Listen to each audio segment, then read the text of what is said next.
Қайырлы күн оқушылар. Біздің бірінші сабағымыз 2000 жылғы Ресей регионалды олимпиадасының сұрақтарының шешуіне арналады. Екінші жалпы біз 48 сабақ өтеміз. Әр 24 сабағымыз қазақша, 24 сабағымыз орысша болады. Сол сабақтарда біз есептер шығарамыз. Сол есеп арқылы, шығару арқылы сіздерді олимпиадаға дайындауға себепкершілік етеміз. Енді осы сабақтарда менен тренер ретінде менің аты жөнім Ақын Жақсылық. Мен Edlight Physics каналын жүргізем. Өзім ИФО-дан алтын алғам 2009 жылы.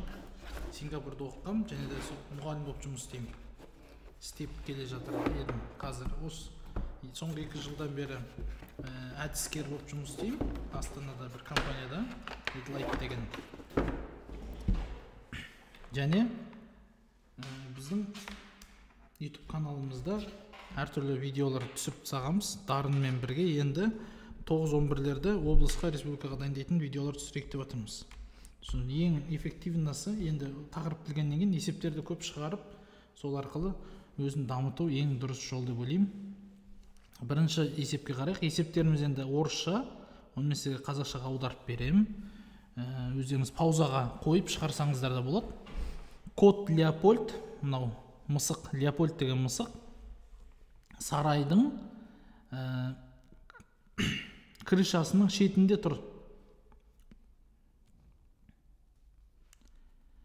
Екі ашулы мына жерде тышқан оған рогаткадан атып атыр.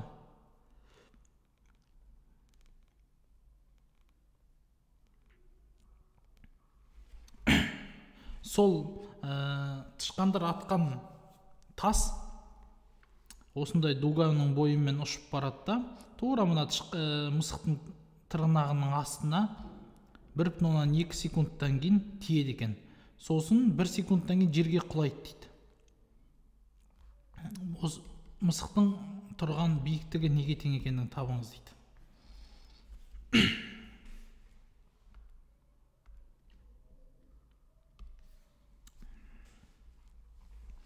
Мына абсолютно упруга аударылады.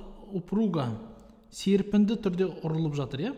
Бұны біз былай оңай болу үшін былай шығарсақ болады. Яғни бұл ұрылмаса, былай қарай түсіп құлап кететін еді. Сол үшін мына биіктік бізде ашық болсын. Яғни бұл ештеңе өзгерген жоқ. Мына жерде Т1 уақытпен ұшты, мына жерде Т2 уақыт шығады.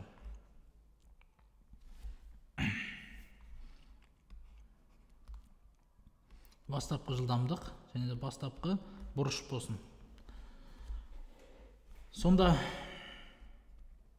Т1 қосылған Т2 неге тең жалпы? Мына жерде мынандай нәрсе шығарамыз. Т1 қосылған Т2 ол бізде жалпы ұшу уақытына тең. Ал осындай көлбеу бұрышпен лақтырылған дененің ұшу уақыты неге тең болады? Мына VY болатын болса, 2VY бөлінген G-ға тең. VY пен V0-дің қарым қатынасын мынандай тікбұрышты үшбұрышпен таба аламыз. VY бөлінген V0 неге тең? Қарама-қарсы катет бөлінген гипотенуза синус альфаға тең. Сол үшін мынау 2V0 синус альфа бөлінген G-ға тең. Сосын біз мынандай теңдеулер жаза аламыз. Бірінші теңдеуіміз мына бірінші бөлігіне жазайық. V0 синус альфа көбейтілген Т1 азайтылған. Неге? Себебі басында үдеу кері қарай бағытталып тұр. G1 квадрат бөлінген 2 тең болады H-қа. Екінші теңдеу енді мына екінші бөлігіне, құлап бара жатқан, соқтығысып құлаған бөлігіне жазайық. Ол жерде құлағандығын тура мұнан керісінше бұлай сонша уақытта шығады. Егер тура осындай уақытта құласа, осындай уақытта шығады. Енді бұл да V0 мен альфа бұрышымен негізі мына жерге құлайды. Сол үшін осылай керісінше жазсақ та болады.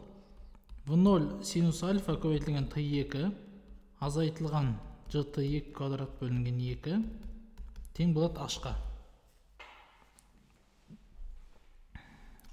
Осы жерден біз мына бірінші теңдеуде v0 синус альфаны тауып алсақ болады. Ол неге тең? G t1 қосылған t2-ге тең. Сосын мына екінші теңдеуге қойсақ болады. Сол арқылы біз G t1 t2-лер белгілі ғой. H-ты таба аламыз. Екі теңдеудің кез келгеніне қойсақ болады.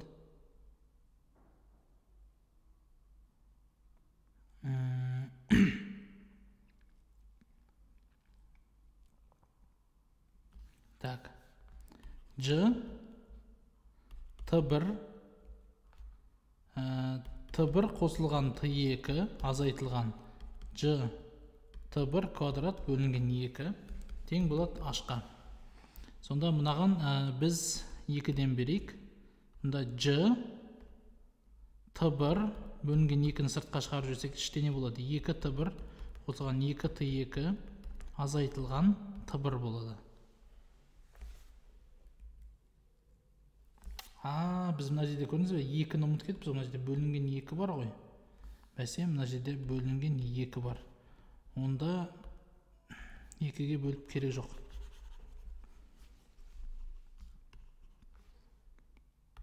Сразу ортақ сан G t1 бөлінген 2, ал ішінде t1 қосылған t2 азайтылған t1 болады, тең болады h-қа.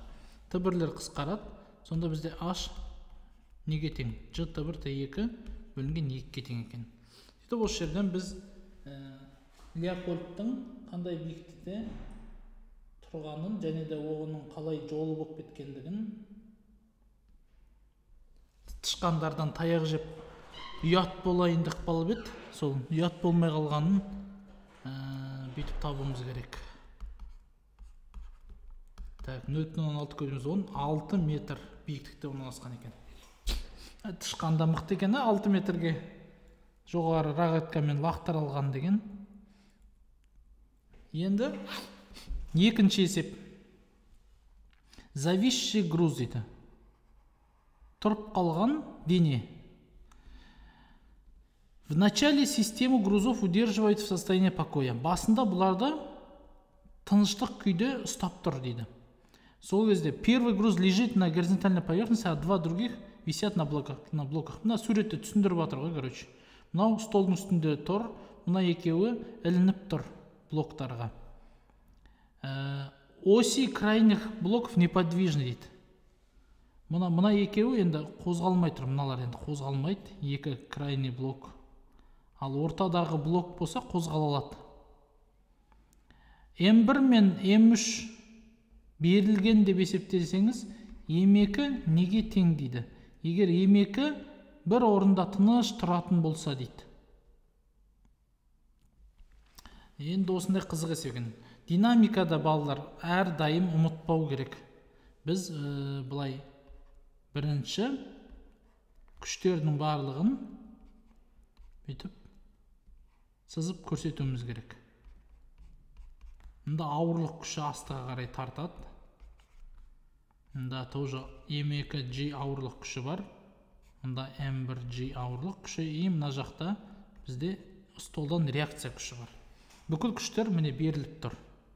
Енді үйкелісті ескермеңіз дейді. Трение в системе, сосын блоктар мен жіптердің массасын елемеңіз дейді. Онда бізде қалай болады? Мына ортадағы груз бір орында тұр, е? Оған жоғары қарай әсер ететін 2T неге тең болады? М3G-ге тең болады. Себебі мынаның өдеуі 0-ге тең. 2T тең болады М3G. Ал енді мына бірінші денеге үйкеліс күш әсер етпейді, тек қана Т оны тартады, М1 массаны. Былай қарай А өдеуімен қозғалсын, сонда Т тең болады М1А. Ал мына М3-тің күштерін былай жазасайық, М3G азайтылған Т тең болады М3А. Так, Т-ның орнына біз нені қоямыз? Бізде бүйтіп қояйық. Бірінші шығармастан бұрын t-ны m3g бөлінген 2 деп аламыз. Үдеудің орнына t бөлінген m1-ді аламыз. Яғни m3g бөлінген 2 m1. Сонда міне үшінші теңдеу кубоның барын жазамыз. m3g азайтылған t бізде m3g бөлінген 2 тең болады. m3 көбейтілген m3g бөлінген 2 m1. Так, e2-мізді мен tasastырып аппын. m3 емес, e2 ғой.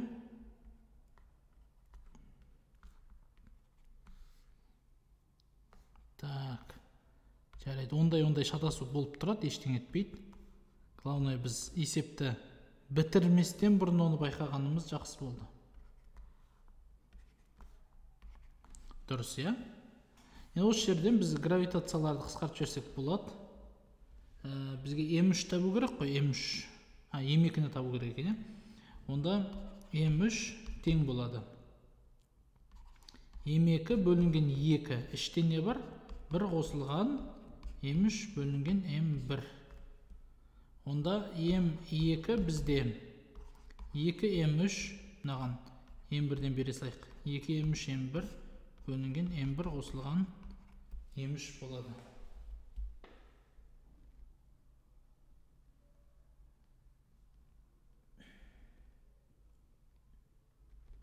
Дұрыс екен. Жақсы. Енді келесі есепке көшеміз. Мынандай бір есеп таңдадым. Кастрюля под крышкой дейді.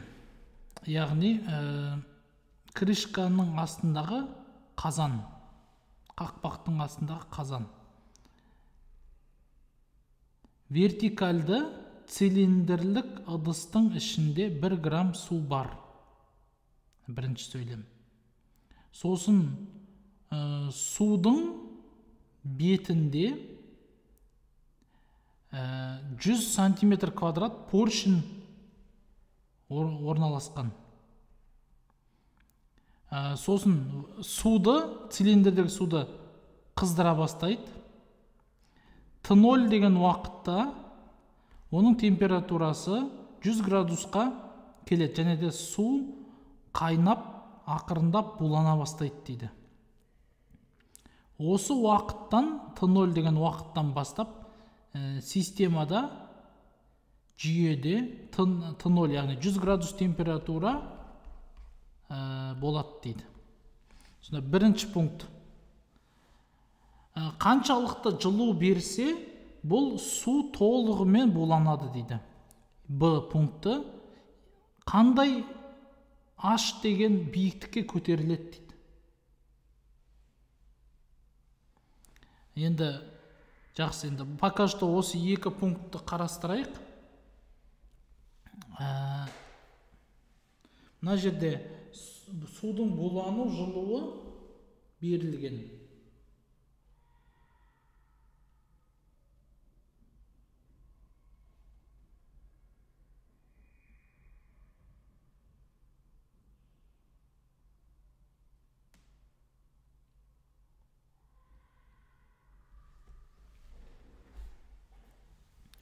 Сонда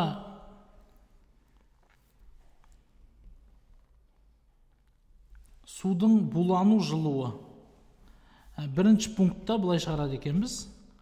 Яғни бізде берілетін жылу, бұл жылу, толық жылу, ол судың булануына кететін жылуға тең.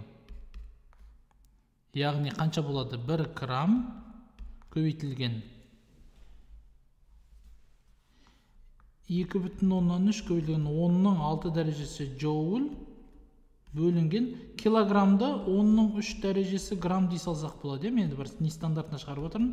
Жауабымыз 2,3 көбейтілген 10-ның 3 дәрежесі джоуль, яғни 2300 джоуль болады. Қандай биіктікке көтеріледі?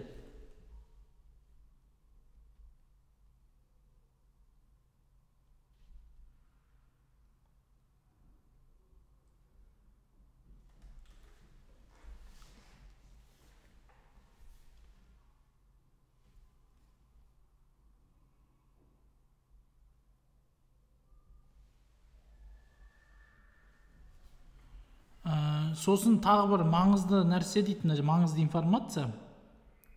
Ыдыстың жаңағы 100 градустағы будың қысымы ол 10,5 дәрежесі паскальға тең. Яғни ол атмосфералық қысымға тең. 100 градустағы қысым, будың қысымы атмосфералық қысымға тең.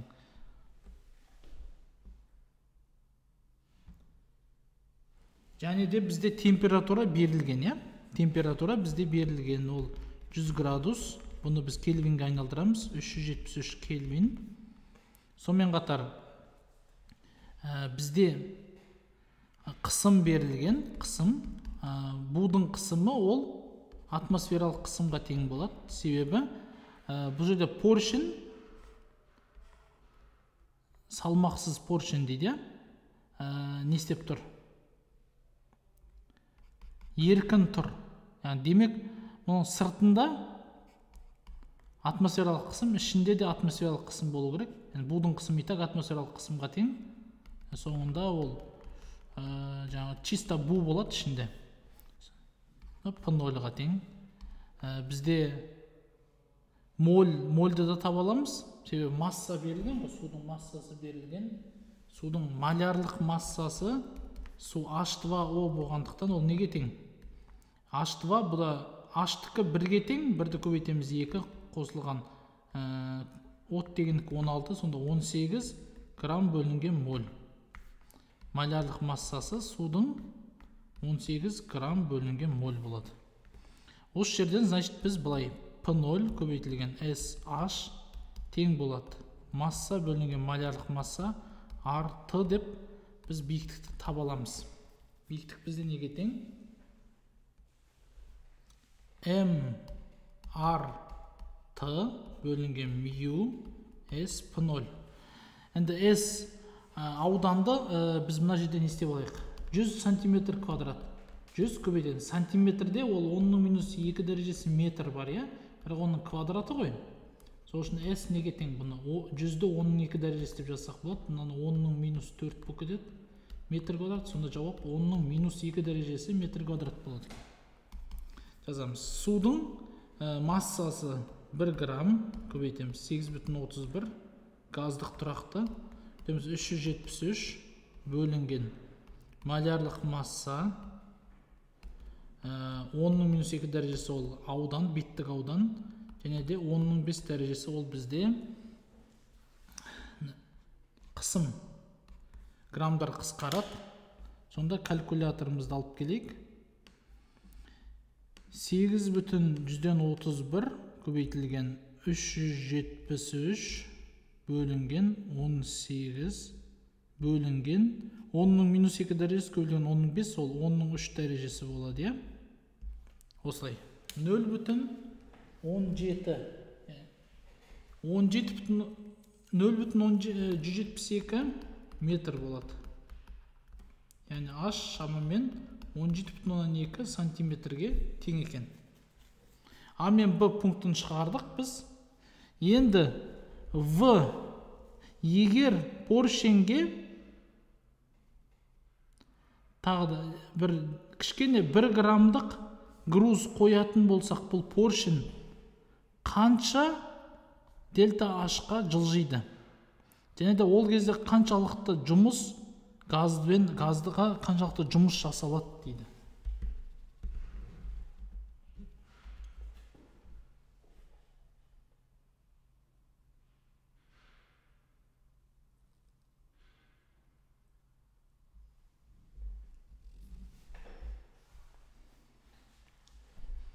Енді біздің жағдайда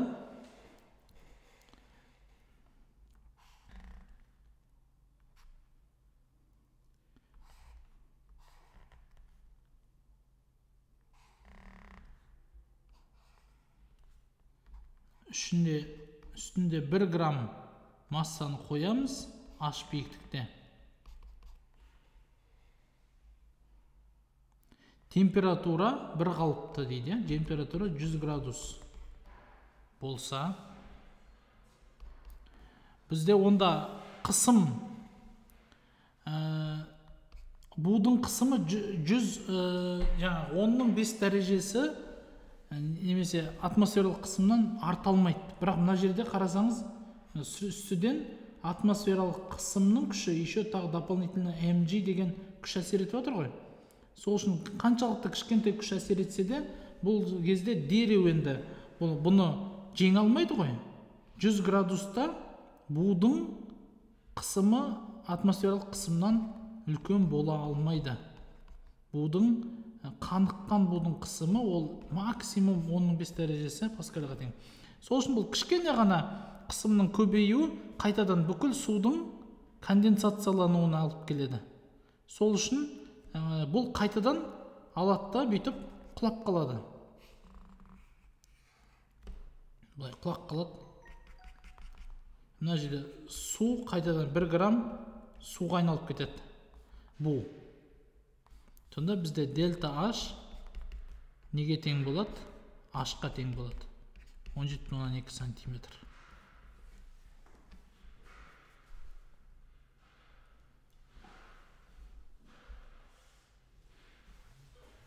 Қандай жұмыс жасалады?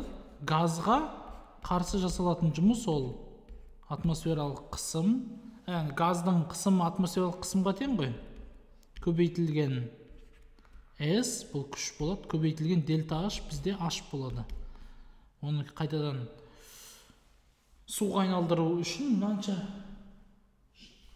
жұмыс жасалады екен. Яғни 10-5 дәрежесі көбейтілген. Ауданды біз 10-2 дәрежесі екендігін таптық. Содан кейін 0.172 болады.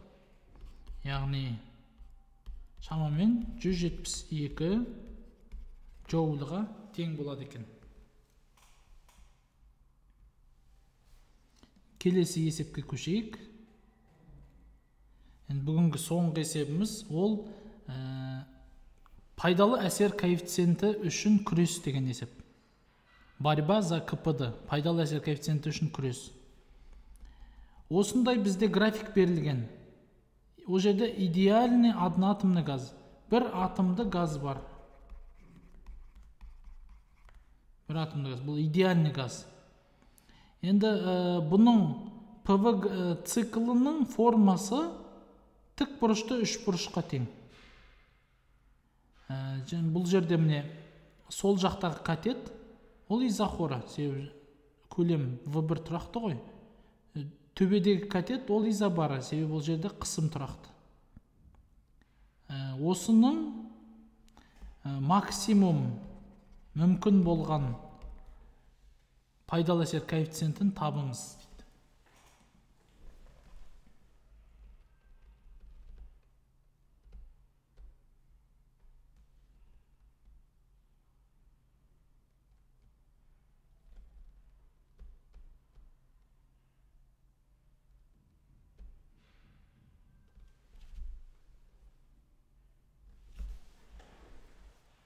Енді бұл процесті біз бірінші зерттейік.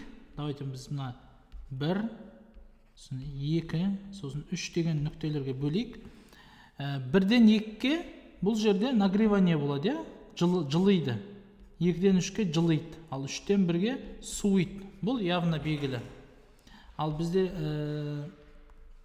пайдалы әсер коэффициенті пәк неге тең?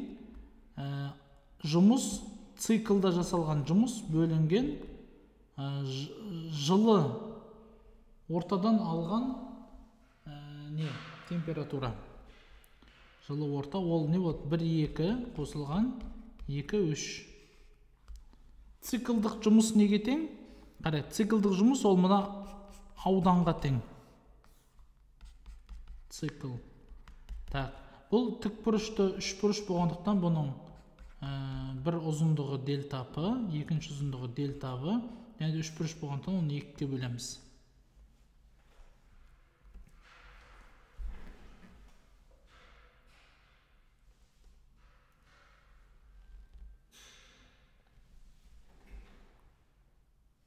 Ал енді бұл 1-2 процесінде бұл бізде изохора. Изохора демек дельта U 1-2-ке тең. Бір атомды газ болғандықтан 3 бөлінген 2 моль R дельта Т-ға тең, Дельта Т 1-2. Ол неге тең? 3 бөлінген 2 P1 плюс дельта P көбейтілген V1 азайтылған P1 V1. Ол жерден P1 V1-лер қысқарады, сонда 3 бөлінген 2 дельта P V1 болады. Ал 2-3 процесі бізде не болғандықтан, қысым тұрақты болғандықтан, бұл жерде дельта U да бар, жұмыс та бар. Дельта U бізде 3 бөлінген 2 моль R дельта T2-3 болады. Соң қысым бізде P3, P2, яғни P1 қосылған дельта P көбейтілген дельта V-ға тең, қысым. Сонда мұнан жазайық. 3 бөлінген 2 бұл не болады? 3 бөлінген 2 P1 қосылған дельта P көбейтілген дельта V болады. Қосылған мұнау. Сонда 5 бөлінген 2 болып кетеді. Сразу жаза салайық. 5 бөлінген 2.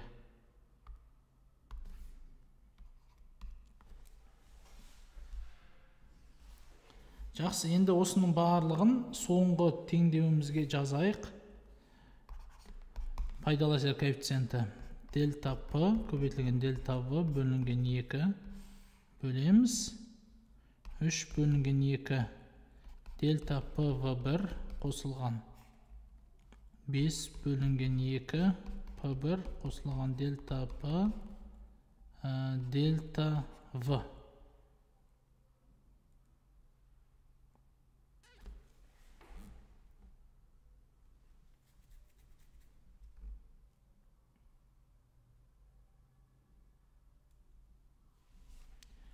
Так, енді бұл жерде бізде не шығады? Дельта P, дельта V. Так, екілерді қысқартып жіберейік.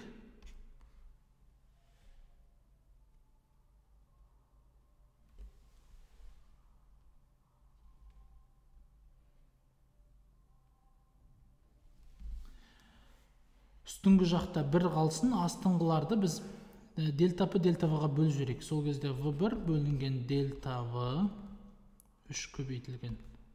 Қосамыз 5 көбейтілген P1 бөлінген дельта P болады. Дельта V-лар қысқарып кетеді. Қосылған жай 5 болады екен. Ал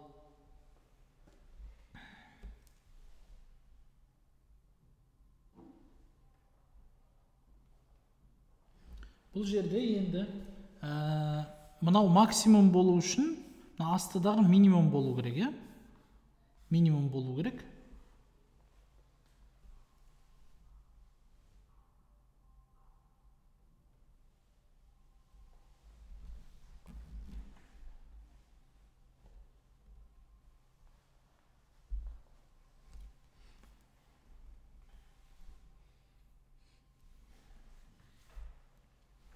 Так, енді бұл жерде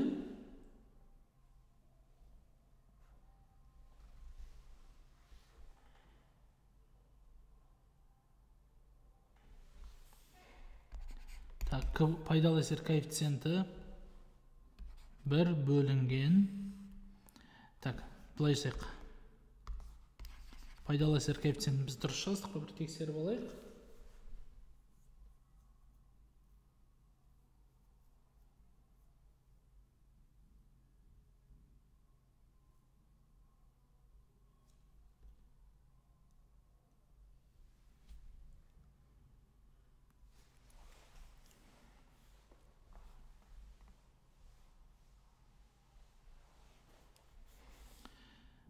Дұрыс сияқты барлығы.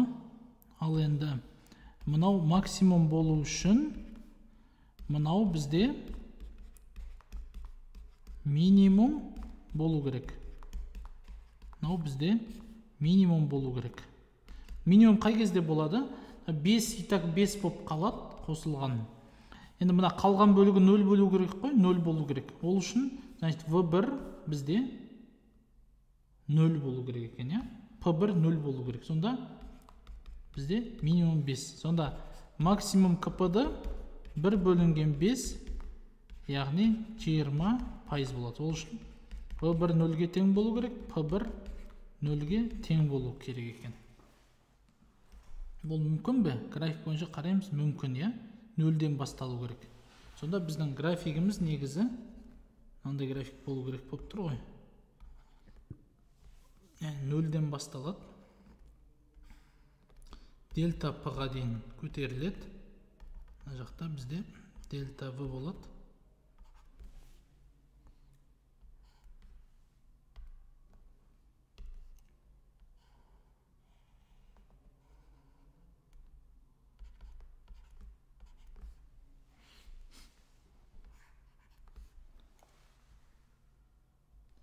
Жақсы, енді осымен біздің бүгінгі сабағымыз соңына келіп тірелді. Бүгін қайталап келетін болсақ, біз пайдалы әсер коэффициентін өттік. Сосын Клайпейрон-Менделеев теңдеуі, және де фазалық ауысулар, сонымен қатар қаныққан бу, және де мына жерде динамикадан бір қызық есеп шығардық. Кинематиканың көлбеу бұрышпен лақтырылған есебін шығарып қайталап қалдық. Жақсы, енді осымен бүгінгі бірінші сабағымыз